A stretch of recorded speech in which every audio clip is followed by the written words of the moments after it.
வணக்கம் மீடிய மக்களே, welcome to FDA vlogs. இப்போ நம்ம தமிழ்நாடு கடலோர பகுதிகள் சீரீஸில் என்ன பண்ண போகிறோம்னா, ஒரு வழியாக க்ளோஸ் பண்ண போகிறோம். இப்போ நம்ம எங்கே இருக்கோம்னா திருநெல்வேலி. நம்ம எந்தெந்த இடத்த கவர் பண்ணியிருக்கோம் அப்படின்னா, வால்பாறையிலேருந்து கிளம்பி வேளாங்கண்ணிக்கு அப்புறம் தனுஷ்கோடி, ராமேஸ்வரம், அதுக்கப்புறம் வந்துட்டு மணப்பாடு, அதுக்கப்புறம் தூத்துக்குடி, அதுக்கப்புறம் கன்னியாகுமரி, மார்த்தாண்டம் போன்ற இந்த இடத்தெல்லாம் கவர் பண்ணியிருக்கோம். டோட்டலாக வந்துட்டு நமக்கு 2100 கிலோமீட்டர்ஸ் வந்துச்சு. ஸோ நம்ம இப்போ எங்கேருந்து எங்கே கிளம்ப போகிறோம் அப்படின்னா, திருநெல்வேலியிலேருந்து கரெக்டாக வால்பாறை கிளம்ப போகிறோம். கிட்டத்தட்ட 400 கிலோமீட்டர். இது ஃபுல்லாக வந்து நைட் ட்ரிப்பாக தான் இருக்க போகுது. இதில் நிறைய இன்ட்ரெஸ்டிங்கான விஷயங்கள்லாம் நடந்திருக்கு. இதில் நான் ஷேர் பண்ணுறேன். மறக்காமல் நம்ம சேனலை சப்போர்ட் பண்ணி சப்ஸ்கிரைப் பண்ணுங்கள். வாங்க வீடியோக்குள்ளே போகலாம்.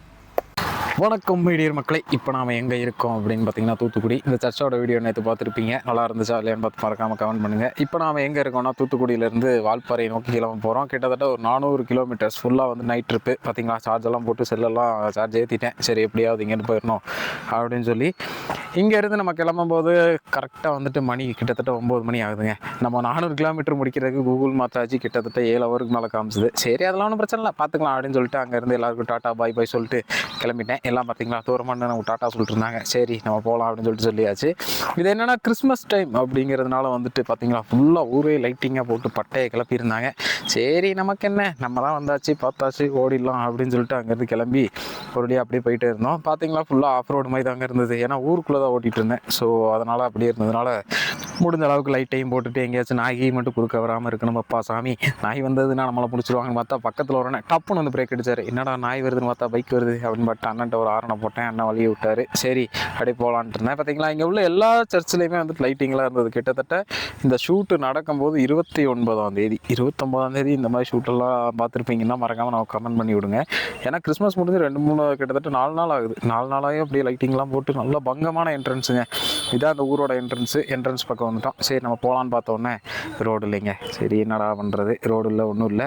நம்ம லைட்டு வேறு கொஞ்சம் அரைகுறையாக இருக்குது. சரி முடிஞ்ச அளவுக்கு எப்படியாச்சும் போயிடணும் அப்படிங்கிறதுக்காக. ஏன்னா அது லாங் ஷூட் அடிச்சுன்னா மேலே அடிக்குது, கீழே அடிக்க மாட்டேங்குது. அப்போ கிலோமீட்டர்ஸ் நானும் கவனிச்சிட்டே வந்தேன். என்னப்பா இந்த ஓட்டியும் 2 கிலோமீட்டர் தான் கம்மியாக இருக்கா, சரி பரவாயில்ல போகலாம் அப்படின்னு சொல்லிட்டு அங்கேருந்து போயாச்சு. பார்த்தீங்கன்னா ஃபுல்லாக 2 சைடுமே வந்துட்டு அந்த வயல்வெளிகள் அதெல்லாம் இருக்கும். இதுக்கு முன்னாடி ஃபுட்டேஜில் பார்த்துருப்பீங்க. அந்த வயல்வெளிகளுக்குள்ளே போயிட்டு அப்புறம் வழியாக பைபாஸை பிடிச்சிட்டேன். ஆமினி பஸ் டிரைவர்லாம் பங்கமாக ஓட்டுறாருங்க. நான் பாருங்க, நானே வந்து 60-70 போகிறேன். அவங்களாம் எனக்கு முன்னாடி போய்கிட்டு இருக்காங்க. ஆத்தி இவங்ககிட்ட நம்ம சிக்கணும்னா சம்பவம் பண்ணி விட்ருவாங்க. இவங்க பின்னாடியே ஓடிலான்ட்டு நானும் அப்படி பின்னாடி நின்றுட்டேன். ஆமணிக்கார அண்ணாச்சி, நான் பின்னாடி வர அண்ணாச்சி, நீங்கள் முன்னாடியே போங்க, எனக்கு மட்டும் வழியை மட்டும் காமிச்சிருங்க அப்படின்னு சொல்லிட்டு போயிட்டேன். அப்புறம் கொஞ்சம் தூரம் போனோடனே அப்படியே ரோடெல்லாம் ஃப்ரீ ஆயிடுச்சு. ஃபுல்லாக குளிர ஆரம்பிச்சிருச்சுங்க. என்னடா இது இப்படி இருக்கு அப்படின்ட்டு. இப்போ வந்து டைம் வந்து கிட்டத்தட்ட ஒரு 11 மணி பக்கம் ஆகுது. 2 மணி நேரம் பக்கம் ஓட்டிட்டேன். நமக்கு வந்து இன்னும் எவ்வளோ கிலோமீட்டர்ஸ் இருக்குது அப்படின்னா ஒரு 320 கிலோமீட்டர்ஸ். சரி முடிஞ்ச அளவுக்கு முன்னாடி போயிடலாம். இங்கே டீ கடையாச்சும் இருக்கும், டீயாச்சும் முடிக்கலாம்னு பார்த்தா டீ இல்லை, ஒன்றும் இல்லை, வெறும் பைபாஸ் மட்டும்தான் இருந்தது. அதுலேயும் நான் மட்டும்தான் போயிட்டு இருந்தேன். அதான் ஆச்சரியமான விஷயம். சரி பரவாயில்ல பார்ப்போம், முன்னாடி ஆப்போசிட்டில் தான் வண்டி வந்துட்டு இருக்குல்ல, நம்ம எப்படியாச்சும் போயிடலாம் அப்படின்னு சொல்லிட்டு அங்கிட்டு இருந்து அப்படியே கிளம்பி வந்துட்டே இருந்தேன். அப்புறம் பார்த்தீங்கன்னா முதல் முறையாக டோல் வந்துச்சு. இப்போ தான் அப்பாடி வந்துட்டோம்டா அப்படிங்கிறது. என்னன்னா நீங்கள் டோல் வரக்கு முன்னாடி ஒன்று நல்லா கவனிச்சிங்கன்னா தெரியும். எப்படின்னா ஃபுல்லாக லாரியாக நிப்பாட்டி வச்சுருப்பாங்க. என்னன்னா நீங்கள் எங்கேயும் நின்று ரெஸ்ட் எடுக்கணும் அப்படின்னா நீங்கள் பஸ் ஸ்டாண்டு அதெல்லாம் எடுக்கிறத விட இந்த மாதிரி இடத்துல ரெஸ்ட் எடுக்கிறத நீங்கள் கொஞ்சம் ப்ரிப்பேர் பண்ணுங்கள். என்னன்னா எனக்கு இதில் ஒரு சம்பவம் நடந்தது. இது பின்னாடி நீங்கள் வரும்போது பார்ப்பீங்க என்ன சம்பவங்கள் நடந்ததுன்னு. சரின்ட்டு நம்மளாம் அப்படியே டோல்லாம் தாண்டி பஸ்ஸில் காரெல்லாம் பயங்கரமாக போயிட்டு இருந்துச்சு. நம்மளும் என்னடா லெஃப்ட் ஏறினா ரைட்டு போகலாம், ரைட் ஏறினா லெஃப்ட் போகலாம் அப்படின்னு சொல்லிட்டு யோசிச்சுட்டே போயிட்டு இருக்கேன். முன்னாடி பார்த்தீங்களா லோல் லாரி அது இதுன்னு பயங்கரமாக போயிட்டு இருந்துச்சு. சரி நம்ம அப்படியே கொஞ்சம் லெஃப்ட் போவோம் அப்படின்னு சொல்லிட்டு நான் அப்படியே லெஃப்ட் ஏறினேன். லெஃப்ட் ஏறும்போது தான் ஒரு சம்பவம் நடந்தது. அது என்ன அப்படின்னா வந்துட்டு நானே அப்படின்னு ஏதோ போயிட்டுருக்கேன். திடீர்னு பார்த்தா என்ன நடந்தது அப்படின்னா காற்று மாதிரி ஒருத்தர் போனார். யாருப்பா இந்த ரைடரு, நம்மளே பயந்தடிச்சு ஓட்டிக்கிட்டு இருக்கோம், இவர் என்னன்னா ஜொயிங்கன்னு காற்று மாதிரி போய்கிட்டு இருக்காரு அப்படின்னு சொல்லிட்டு அவரை பார்த்துட்டு சரி நம்ம முடிஞ்ச அளவுக்கு பின்னாடியே போவோம், நம்ம அந்தளவுக்கு போகிற இதெல்லாம் கிடையாது, அவங்கள விட நம்ம கொஞ்சம் பின்னாடியே போய் பொறுமையாக போகலாம் அப்படின்னு சொல்லிட்டு அப்படியே அங்கேருந்து வந்தாச்சு. அதுக்கப்புறம் முன்னாடி பார்த்தீங்கன்னா ஸ்பீடு செக் பண்ணுறது இது இருந்தது. நானும் இதை தான் முதல் டைமாக பண்ணணும் அப்படின்னு சொல்லிட்டு அப்படியே வெயிட் பண்ணி பார்த்துட்டே இருந்தேன். கிட்டத்தட்ட நம்ம 57 கிலோமீட்டர் ஸ்பீடில் போயிருந்தோம். அது வந்து இப்போ தெரியல, ஏதோ திருவிழாலாம் நடந்துட்டு இருந்துச்சு. அந்த ஊருக்குள்ளலாம் போயிட்டு எவ்வளோ கிலோமீட்டர்ஸ் அப்படின்னு பார்க்கும்போது 270 கிலோமீட்டர் பக்கம் இருந்தது. சரி நம்மளும் அப்படியே போவோம், எந்த அளவுக்கு போகலாம் அப்படின்னு சொல்லி பார்த்துட்டு இருந்தேன். என்னன்னா இங்கேருந்து ஏதோ கோயிலுக்கெல்லாம் நடந்து போயிட்டு இருந்தாங்க. நானும் அப்படியே பார்த்துட்டு சரி இந்த நைட் டைம்லேயே நடக்கிறாங்களே இவ்வளோ தூரம் அப்படின்னு சொல்லிட்டு நானும் முடிஞ்ச அளவுக்கு அதை கவர் பண்ணிகிட்டே போயிட்டு சரி இந்த கடலோர ட்ரிப்புக்கு என்ன தான் பண்ண போகிறோம் அப்படின்னு யோசிக்கிறதுக்குள்ள அடுத்த டோல் வந்துருச்சு. இந்த டோல் பக்கம் எங்கே போகிறோம்னா மதுரை பக்கம் போயிட்டுருக்கோங்க. அது வேணால் நல்லா தெரியும். ஏன்னா முன்னாடி பஸ்ஸு போட்டிருந்தது. அதெல்லாம் முன்னாடி ஒரு என்ட்ரன்ஸில் மதுரை அப்படின்னு போட்டிருந்தது. அந்த ஒரு அப்புறம் என்னங்க ஒருடைய மதுரைக்குள்ள என்ட்ரு ஆகிட்டோம். சும்மா பலவலன்னு போகலான்னு பார்க்கல. முன்னாடி தான் ஆம்புலன்ஸ் பலவலன்னு லைட் அடிச்சுட்டு இருந்தது. தம்பி நம்ம பலவலம்லாம் போக வேணாம், பக்கவாக போனால் போதும் அப்படின்னு நானே யோசிச்சுட்டு அப்புறம் அங்கேருந்து அடி கிளம்பி போயிட்டேன். முன்னாடிலாம் ஆயிரம் நின்று இருந்துச்சு. 2 சைடுமே பயங்கர இருட்டு. இதில் வேறு மறுபடியும் பார்த்தீங்கன்னா சேம் டிராஃபிக்கு. சரி என்னடா இது, நம்மளும் முடிஞ்ச அளவுக்கு முன்னாடி முக்கி தக்கி போயிடலான்னு பார்க்குறோம், இருந்தாலும் முடியலையே அப்படின்னு சொல்லிட்டு நம்ம லெஃப்ட் ஏறி ஓட்டினாலும் என்ன பிரச்சனை, எல்லாம் நடந்து போயிட்டுருக்காங்க கோயிலுக்கெல்லாம். அப்போ நம்ம சரி ஓகே முடிஞ்ச அளவுக்கு லெஃப்டெல்லாம் ஏறக்கூடாது, நம்ம அப்படியே சென்ட்ரல்லே போயிடலாம் அப்படின்னு சொல்லிட்டு அங்கேருந்து கிளம்பி போயிட்டு இருந்தேன். இங்கே நீங்கள் பார்க்கும்போது பழனிக்கு கிட்டத்தட்ட 134 கிலோமீட்டர் அப்படின்னு போட்டிருந்துச்சு. சரி ஓகே அப்போ ஏதோ பக்கத்தில் தான் சுற்றிட்டு இருப்போம் போல் அப்படின்னு நினச்சிட்டு நானும் விட்டுட்டேன். என்னன்னா இப்படி போக போக ஒரு இடத்துல ரொம்ப டயர்டாகி முடியல. இங்கே பார்க்குறீங்க இந்த பஸ் ஸ்டாப்பில் தான் ஒரு சம்பவமே நடந்துச்சு. சரி நம்ம கொஞ்ச நேரம் ஏதாச்சும் ரெஸ்ட் எடுத்துகிட்டு போகலாம் அப்படின்னு சொல்லிட்டு நானும் இங்கே அப்படியே போய் உட்காந்துட்டேன். கொஞ்ச நேரத்தில் என்னாச்சு அப்படின்னா திடீர்னு போலீஸ்காரங்களாம் வந்தாங்க. வந்துட்டு யார் நீ எதுக்கு இங்கே உட்காந்துருக்க அப்படின்னு கேட்பாங்கன்னு நினச்சேன். ஒரு எஸ்ஐ வந்து டீசெண்டாக பேசினார் என்கிட்ட. ஏன்பா ஏன் இங்கே உட்காந்துருக்கேன், என்ன பிரச்சனை அப்படின்னு சொல்லலாம். சார் நான் முடியல அப்படின்னு. இப்போ பார்க்குறீங்களா ஒரு பெட்ரோல் பங்க், நான் இங்கே வந்துட்டு கிட்டத்தட்ட 1 ஹவர் ரெஸ்ட் எடுத்துகிட்டு இருக்கேன். அந்த பஸ் ஸ்டாண்ட்லேருந்து அங்கே வர கிட்டத்தட்ட 2 கிலோமீட்ரு. அந்த கிலோமீட்டருக்கு நான் போகிற வரைக்கும் அந்த 2 போலீஸ்காரங்க பெட்ரோல் வந்தாங்க. அவங்க என் கூடயே என் பின்னாடி வந்து இந்த பையன் சேஃப்டியாக அங்கே போயிட்டானா அப்படின்னு சொல்லி பார்த்துட்டு முன்னாடி பார்க்குறீங்களா ஹைவே, அந்த பெட்ரோல் பங்க்கில் ஏறி உட்கார்ந்ததுக்கப்புறம் தான் அங்கேருந்து அவங்க கிளம்புனாங்க. ஸோ காவல்துறை நண்பர்கள் அனைவருக்கும் மிக்க நன்றி. நைட்டு 2 மணிக்கு ஒரு பையனோட சேஃப்டியை கூட ரொம்ப இம்பார்ட்டன்ஸாக பார்க்குறாங்க. அதை பார்த்தோன்னே எனக்கு ப்ரௌட் ஆயிடுச்சு. ஏன்னா நான் ஃபஸ்ட் டைம் அதை அனுபவப்படுறேன். ஏன்னா எப்போதும் நான் நைட் ட்ரிப் பண்ணும்போதே என்னை நிப்பாட்டுவாங்க, கேட்பாங்க ஏன் இந்த டைம் ஓட்டுற அப்படின்னு தான் நான் நிறைய டைம் கேள்விப்பட்டிருக்கேன்.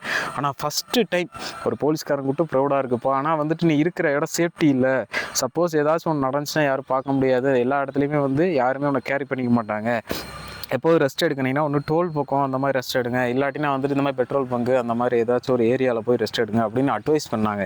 அது எனக்கு பார்க்கும்போதே ரொம்ப ப்ரௌடாக இருந்துச்சு. அதுவும் 2 மணிக்கு அவங்க அப்பவும் போய் நினச்சிருந்தா ஸ்டேஷன்லேயே தூங்கியிருக்கலாம். அவங்க தூங்கவும் இல்லை ஒன்றும் இல்லை. அவங்க வந்துட்டு நேராக போய் திருப்பி முன்னாடி அந்த சைடு ரவுண்டிங் போயிட்டே இருக்காங்க கன்யூஸாக 2 பேரும். சார் அவங்க பேர் எதுவுமே எனக்கு தெரியல. ஸோ சாரி, இது நடந்தது வந்து மதுரை டிஸ்ட்ரிக்டில். எனக்கு இடமும் சரியாக தெரியல, தப்பாக நினச்சிக்காதீங்க. என்னென்னா இப்போ நம்ம கோப்ரோ எடுத்துருந்தோம்ல, அது வந்து வாய்ஸ் ரெக்கார்ட் ஆகலை. அதனால தான் இந்த இடத்தோட பேரில் என்னால் மென்ஷன் பண்ண முடியல. அனைத்து காவல்துறை நண்பர்களுக்கும் இந்த வீடியோ பார்க்குறீங்களா, இதை மாதிரி நைட் டைமில் அத்தனை பேரை பாதுகாக்கிற அனைவருக்கும் மிக்க நன்றி அப்படிங்கிறத நான் தெரிவிச்சுக்கிறேன். ஏன் அப்படின்னா நான் ஓட்டின டயர்டுக்கும் நான் விடிய வந்துட்டு கோயில் அந்த மாதிரிலாம் போயிட்டு நான் தூங்காமல் தான் வந்துட்டு இருந்தேன். ஸோ நான் படுத்து தூங்கிட்டு இருக்கேன். ஏதோ ஒன்று நடந்தது அப்படின்னாலும் அந்த டைமில் எனக்கு கூட ப்ரிகாஷன் பண்ணுறக்கோ என் கூட ஏதோ அடாப்ட் பண்ணி என்னை பார்த்துக்கிறக்கோ யாருமே கிடையாது. அந்த டைமில் ஒரு சார் வந்துட்டு நம்மளை பார்த்து பேசி இவ்வளோ கேர்ஃபுல்லாக இருங்க, அப்படி ரைட் பண்ணுங்கள், பரவாயில்ல கேர்ஃபுல்லாக பண்ணுங்கள் அப்படின்னு சொல்லி அட்வைஸ் பண்ணி நம்மளை போய் ஒரு இடத்துல ட்ராப் பண்ணிட்டு போகிற அளவுக்கு இம்பார்ட்டன்ஸ் கொடுத்துருந்தாங்க அப்படிங்கிறது ஃபஸ்ட் டைம் நடந்தது. சரிங்க, நம்மளும் அதை பார்த்து நல்லா ப்ரௌடாகி சரி நம்ம கொஞ்சம் முடிஞ்ச அளவுக்கு முன்னாடி போயிடலாம் அப்படின்னு சொல்லிட்டு பார்த்துட்டு போய்கிட்டே இருந்தேன். ஒரு வழியாக நம்ம தாராபுரம் அந்த ஜங்ஷன் பக்கம் அப்படியே வந்துட்டோம். பக்கம் வந்தோடனே இங்கே பார்த்தீங்களா லைட்டெல்லாம் பட்டை கிளப்பி வச்சுருந்தாங்க. சரி நம்ம முடிஞ்ச அளவுக்கு ஓடுறது நல்லது, இதுக்கு மேலெல்லாம் இங்கே ஸ்லோ பண்ணக்கூடாது அப்படின்னு சொல்லிட்டு அப்படியே போயிட்டே இருந்தேன். மேம்பாலத்து பக்கம்லாம் லாரி, நைட் டைம்லாம் லாரிலாம் வந்துச்சுன்னா முடிஞ்ச அளவுக்கு என்ன பண்ணுறீங்கன்னா லாரி பக்கமே போகாதீங்க. என்ன ரீசன் அப்படின்னா லாரி இந்த டைமிங்கில் ஓடுவாங்க, அவங்கெல்லாம் வந்துட்டு அட்டி மங்கமாக ஓட்டுறாங்க. என்னடா இந்த கிளப்புறீங்க அப்படிங்கிற மாதிரி இருக்கும். ஏன்னா அவங்களுக்கு அந்த மாதிரி தான். அதுக்கப்புறம் இன்னொரு இடத்துக்கு வந்துட்டோம். வந்தோடனே நமக்கு டோல் வந்துருச்சு. சரி டோலை கிராஸ் பண்ணுவோம் அப்படின்னு சொல்லிட்டு டோலையும் கிராஸ் பண்ணி ஒரு வழியாக கிருன்னு அங்கேருந்து வந்துட்டு இருந்தேன். அண்ணன் வந்துட்டேன், டோலை கிராஸ் பண்ணிட்டேன் அப்படின்னு சொல்லிட்டு அங்கிட்டிருந்து கிளம்பிட்டேன். சரி டீ கடையாச்சும் இருந்துச்சுன்னா டீ குடிக்கலாம் அப்படின்னு நான் நினச்சிட்டு அப்படியே பார்த்துட்டே போயிட்டு இருந்தேன். ஏதாச்சும் ஒரு டீ கடை இருக்கும் நம்பிக்கையால் அப்படின்னு சொல்லிட்டு பார்த்தேன். நம்ம நேரம்னு பார்த்து அந்த இடத்துல டீ கடை இல்லை. சரி டீ கடை இல்லாட்டினாலும் பரவாயில்லப்பா போயிடலாம் அப்படின்னு சொல்லிட்டு ஓடியே போயிட்டேன். அதுக்கப்புறம் முன்னாடி போக எவ்வளோ கிலோமீட்டர்ஸ் இருக்குது டோட்டலாக அப்படின்னு பார்க்கும்போது கிட்டத்தட்ட ஒரு 200 கிலோமீட்டர் சம்திங் இருந்தது. அப்புறம் நம்ம அப்படியே அங்கிட்டிருந்து கிளம்பி ஒரு சந்து ரூட்டுக்குள்ளெலாம் பூந்துட்டேன் திடீர்னு. அந்த இடத்துலலாம் கேமரா ரெக்கார்ட் ஆகலை, சாரி. அதுக்கப்புறம் சரி மெயின் ரோடு வழியாக அடிச்சு பிடிச்சி வந்து ஜாயின் பண்ணிட்டேன். என்ன பிரச்சனைனா நம்ம மாதிரி சோலோ ட்ரிப் பண்ணுறவங்க, இந்த மாதிரிலாம் ட்ரிப் அடிக்கிறவங்க நைட் டைம் பொறுத்தளவுக்கு ஏதோ இப்போ ஊர் ரோட ஏதாச்சும் கிலோமீட்டர்ஸ் கம்மியாக இருக்குன்னு நம்ம போயிட்டோம்னா நமக்கு வழியும் தெரியாது ஒன்றும் தெரியாது. இந்த மாட்டியிருக்கேன் பார்த்தீங்களா தாராபுரத்தில், இந்த மாதிரி போய் மாட்டணும். என்னென்னா ரோடு வந்துட்டு குதிரை வண்டி மாதிரி கூச்சி போய்கிட்டு இருந்துச்சு. முன்னாடியும் வண்டி இல்லை, பின்னாடியும் வண்டி இல்லை, நம்ம மட்டும்தான் போய்கிட்டு இருக்கோம். கீழே விழுந்தாலும் தூக்குறதுக்கு நாதி இல்லை. சரி எப்படியாச்சும் போயிடுவோம், நம்ம மேலே நம்பிக்கை இருக்குது அப்படின்னு சொல்லிட்டு தெறிக்க அடிக்க வந்துட்டு இருந்தேன். முன்னாடி ஒரு ஒளி விளக்கு தெரிஞ்ச மாதிரி ஒரு பைக் வந்துட்டு இருந்துச்சு. சரி அந்த பைக்கை பட்டு அண்ணே நான் இந்த வழி தான் போகிறேன், என்னையும் பார்த்துக்குங்க அப்படின்னு சொல்லிட்டு அங்கிட்டு வந்து கிளம்பியாச்சு. இல்லைன்னா தாராபுரம் ஜங்ஷன் பக்கம் ஃபுல்லாக வந்துட்டு வேலை செஞ்சுட்ருக்காங்க. ஸோ அங்கே வந்துட்டு நீங்கள் போனீங்கன்னா அந்த மாதிரி ஆஃப் ரோடு அந்த மாதிரி தான் போக முடியும். அதுக்கப்புறம் நம்ம வழியாக பைபாஸை பிடிச்சாச்சு. திருப்பியும் பைபாஸை பிடிச்சிட்டு எப்பா ஒரு வழியாக தப்பிச்சு வந்துட்டேனப்பா, இன்னும் எவ்வளோ கிலோமீட்டர் இருக்குது அப்படின்னு பார்த்தா ஒரு 10 கிலோமீட்டர் கிராஸ் பண்ணியிருந்தேன். 190 கிலோமீட்டர்ஸ் இருந்துச்சு. என்னடா இது, கிலோமீட்டரும் கம்மியாக மாட்டேங்குது, தூரமும் கம்மியாக மாட்டேங்குது. மணி பார்த்தீங்கன்னா நைட்டு 3 மணி. ரைட்டுடா, இன்னும் நம்ம விடிய விடிய ஓட்டினா தான் ஊர் போய் சேர முடியும். சரி எப்படியாச்சும் அப்படியே போயிட்டுருக்கலான்ட்டு ஜாலியாக அங்கேருந்து போயிட்டு இருந்தேன். இந்த கடலோர ட்ரிப்பில் எனக்கு நடந்த சில அனுபவங்கள்லையும் சில நல்ல விஷயங்களும் இருக்குது, சில பேடான விஷயங்களும் இருக்குது. ஆனால் என்னென்னா, உங்களுக்கு ஒரு ட்ரிப்போ ஏதோ ஒன்று நீங்கள் ஆர்கனைஸ் பண்ணுறீங்க, ஏதாச்சும் ஒன்று பிடிச்சிருக்கு அப்படின்னா நீங்கள் முயற்சி பண்ணீங்க அப்படின்னா என்னைய மாதிரி ஒன்று பெரியசாலாம் ட்ரிப் அடிக்காட்டினாலும் ஒரு சின்ன ட்ரிப்பாச்சும் அடித்து உங்களை நீங்கள் மகிழ்விச்சுக்கலாம். என்னென்னா இதெல்லாம் பண்ணணுங்கிறது என்னோடய 7 வருஷ கனவு. இது வந்துட்டு சும்மா சின்ன வயசுலேருந்து இல்லை. ஜெரி விளாக்ஸ் அப்படிங்கிற ஒரு வீடியோ நிறைய பேர் பார்த்துருப்பீங்க. நான் அவரோட பாகிஸ்தான் சீரீஸில் வந்து பார்த்துட்ருக்கேன். அப்போத்துலேருந்து எனக்கு ஒரு ஆசை. அப்புறம் நம்ம வந்து பழனி பக்கம் வந்துட்டோம். வர வர பார்க்குறக்கு கூட்டமாயிடுச்சு. சரின்ட்டு ஒரு இடத்துல டீயை குடிக்கலாம், நம்ம ஃப்ரெண்டு ஒருத்தர் வரேன், ஒரு பஸ் டிரைவர், அப்புறம் அவர் வரல. சரின்ட்டு நான் அங்கே நின்றுட்டு பக்கத்தில் பார்த்தீங்களா ஒரு டோல் இருக்கா, அந்த டோலில் நின்று அப்படியே கிராஸ் பண்ணிட்டு போயிட்டேன். ஆனால் நான் போன டைம் வந்துட்டு எல்லாம் அந்த மாலை போட்டு கோயிலுக்கு போகிற டைம் அப்படிங்கிறனால வந்து க்ரௌடு வந்துகிட்டே இருந்தாங்க. நம்ம அதையும் பார்த்து ஓட்டி ஆகணும். என்ன ரீசன் அப்படின்னா, நீங்கள் போகிற வழியில் நடந்து போயிட்டுருப்பாங்க. சப்போஸ் நீங்கள் முன்னாடி பின்னாடி பார்த்து ஓட்டி தான் ஆகணும். ஸோ முடிஞ்ச அளவுக்கு அதெல்லாம் கேரி பண்ணி டேக்கிள் பண்ணி எப்படியாச்சும் ஓட்டியாச்சு. நீங்கள் சோலோ பண்ணுறீங்க பயமா இல்லையா அப்படின்லாம் எனக்கு ஒரு கமெண்ட்லாம் வந்துருந்தது. சோலோ பண்ணும்போது அதெல்லாம் பெரிய விஷயம்லாம் இல்லைங்க. என்ன ஃபஸ்ட்டு ப்ரிப்ரேஷன் நீங்கள் பண்ணணுன்னா, உங்கள் பாடியும் உங்கள் மென்டல் உங்கள் வண்டி 3மே வந்துட்டு தெளிவாக இருக்கணும். என்ன ரீசனுக்காக சொல்கிறேன்னா, ஒரு ஃபால்ட்டுன்னு நீங்கள் ஒரு இடத்துல நைட் டைம், இப்போ நான் பண்ணுற மாதிரி நைட் டைம்லாம் நீங்கள் ஓட்டுறீங்க அப்படிங்கிற பட்சத்தில் எந்த இடத்துல இந்த மாதிரி இடத்துலலாம் போய் நிப்பாட்டிட்டீங்கன்னு வச்சுக்கோங்களேன், அவங்களுக்கு வந்துட்டு ஒரு இடத்துல பார்க்குறதுக்கோ காப்பாற்றுறதுக்கோ ஆள் இருக்க மாட்டாங்க. பழனிக்கு வந்துட்டு இன்னும் சரியாக வந்துட்டு ஒரு 30 கிலோமீட்டர் பக்கம் இருந்துச்சு. சரின்ட்டு அங்கேருந்து போயாச்சு. அதுக்கப்புறம் என்னென்னா, வேறு யாரும் வந்துட்டு உங்களுக்கு ஹெல்ப் பண்ணிடுவாங்க, கடவுள் மாதிரிலாம் ஒரு ஆள் வந்து ஹெல்ப் பண்ணுவார் அப்படிங்கிற கதையெல்லாம் இருக்கவே இருக்காது. இப்போ நான் என்னையெல்லாம் பொறுத்தளவுக்கு வந்து நான் மெயின் பைபாஸை விட இந்த ஊருக்குள்ளே ஓட்டுறது எனக்கு ரொம்ப பிடிக்கும். ஆனால் வந்துட்டு நைட் டைமில் நான் மேக்ஸிமம் இந்த மாதிரிலாம் பண்ண மாட்டேன். பகல் டைமில் நீங்கள் சொல்கிற மாதிரி எனக்கு இந்த பைபாஸை விட இந்த ஊருக்குள்ளே, அதுக்கப்புறம் இன்டீரியர் பிளேஸ்லாம் எனக்கு கொஞ்சம் பார்க்கறது பிடிக்கும். அதான் சொன்ன பார்த்தீங்களா, அவரோட வீடியோவை பார்த்து வளர்ந்ததுனால, கிட்டத்தட்ட ஜெரி விளாக்ஸ் அப்படிங்கிற ஒரு வீடியோவை அதிகமாக பார்த்ததுனாலையோ என்னமோ எனக்கு அந்த மாதிரி பழகிடுச்சு. ஆனால் நைட் டைம் இதே மாதிரி தப்பு பண்ணோங்கிற போது யாருமே வந்துட்டு நமக்கு ரூட் எதுவுமே தெரியாது, அப்படி இப்படி நம்ம ரிஸ்க் எடுப்போம். ஸோ அந்த ரிஸ்க்கெல்லாம் நம்ம வேணாம் அப்படின்னு சொல்லிட்டு விட்டாச்சு. அப்புறம் அப்படியே ஒரு வழியாக வால்பாறை என்ட்ரன்ஸ்குள்ளே வந்துட்டோம். இப்போ நம்ம எங்கே இருக்கோம்னா அட்டகட்டி பக்கம் வந்துட்டு அப்படியே வந்தோம்.